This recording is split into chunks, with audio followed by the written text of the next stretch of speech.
Hello, treasured. There are lots of strange traditional and cultural practices in different parts of the world you won't believe people are observing and practicing.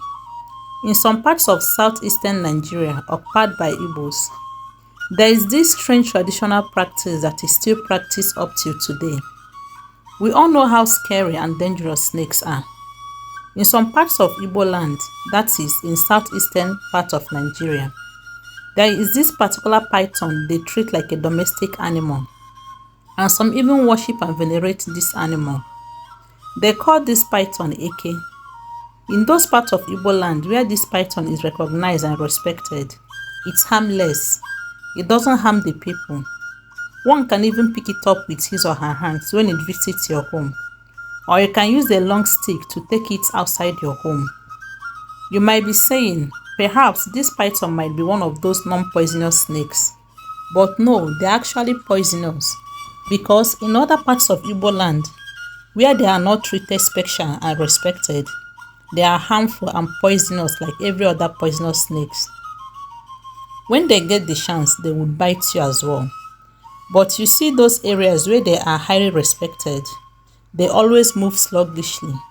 If you see how they move, you would not believe that they can run. They hardly bite or attack someone, even if one mistakenly steps on it. When it visits a person's home, some believes is a good omen. In those parts of Igbo land, this python is harmless. You do not kill them. Killing them is like committing a taboo. And in the olden days, one must give this python a befitting burial if one mistakenly kills it. When you see one in your home, instead of killing it, you look for a long stick and carry it out of your compound.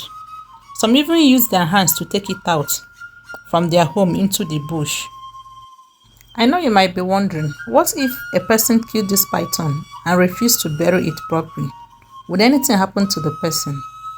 Of course, there is a consequence. I want to tell you this story. Long time ago, there lived a man called Unoka. Unoka was a successful farmer. He had 2 wives and 7 children. One evening, he went to one of his farms to till the soil in preparation for sowing his crops. He was all alone in the farm doing his thing. When he took up his hoe and hit hard on the hard soil, he felt he had hit something else.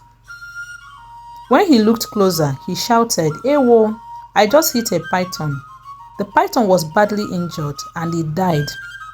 Unoka stopped walking. He stood and was staring at the python, confused and angry. He thought to himself, what kind of problem is this again? He remembered what follows when one kills this particular python. He signed and said he has a lot of things doing and has not got the time, money and strength to start giving an ordinary python a befitting burial. He looked around him and he was glad nobody saw him. He took the python and threw it away and went home. Everything was normal. After 3 weeks, one of his sons died. It was a painful death to the family. After mourning him, they picked themselves up and moved on. After a month, Unoka buried his son. His second wife, Ojugo, died. Unoka found it difficult to accept and believe that his wife he loved so much is dead. He became worried and started asking what was happening in his family. His extended family and kinsmen were concerned as well. 3 weeks after his wife's death, one of his sons fell sick. He wasn't responding to treatment. Iken was dying, and his father Unoka swore he can't fold his hands and witness another death in his compound. His kinsmen, who were worried too, suggested they go see a seer to find out the root of the problem because they felt something was wrong somewhere. When they got to the seer, after communing with the gods, he told Unoka he committed what the land forbids, and the consequence what was he was reaping at the moment. He told Unoka that his predicament started the day he killed Eke, the sacred python in his farm, and concealed his heart. And that what him Unoka is experiencing now is nothing compared to what's coming in the future. The seer told Unoka that the only way out was to go back to where he threw the python away, find its remain, take it home and give it a befitting burial. And the earlier he does that, the better for him. Ndoka's kinsmen asked him if what the seer said was the truth. He admitted he did kill the python, but it was a mistake. He told them that the big problem was that he can't remember the particular spot he took the python to. After much search, they found bones they presumed belonged to the python. They carried it home, found a coffin, put the bones in the coffin, dug a grave 6 feet deep, and buried the python properly. Other burial activities also followed. After the befitting burial, Ndoka's sick son recovered. The sudden death disappeared in Ndoka's family. In those days, a person who fails to give this python a befitting burial after killing it would experience something like this or similar to what Unoka saw.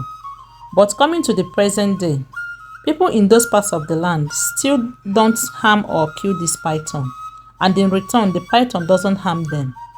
Some persons still use their hands to take it out of their compound when they see it in their home. But I haven't seen anyone giving it a befitting burial, like in the olden days as we were told. I will also share with you another weird traditional practice you won't believe people are still practicing till date. Please, where are you watching from? Is there any weird cultural and traditional practice you people observed, practice, or still practicing till date? Share with us in the comment section. Please do not forget to subscribe so you don't miss out our next video. Thank you so much for your time. Bye.